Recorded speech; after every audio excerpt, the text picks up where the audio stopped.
తెలంగాణ తల్లి 2 ఆవిష్కరణ కార్యక్రమం కాంగ్రెస్ మహాసంబరంగా నిర్వహిస్తోంది. ఈ విషయంపై రాష్ట్రమంతటా జనం చర్చించుకుంటోంది. దీనిపై మీ కామెంట్ ఏమిటో తెలియజేయండి గురుగారు. సంబరపడేంత గొప్ప ఈ విషయంలో ఏమీ లేదు శిష్య.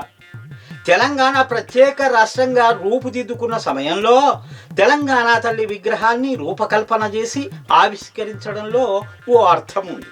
కానీ మళ్ళీ మరోసారి ఆవిష్కరించడంలోని ఆంతర్యమేమిటో సీఎం గారే వివరించాలి.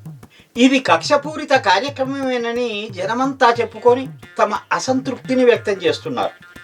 అయినా ఈ విగ్రహం సాదాసీదాగానే ఉంది.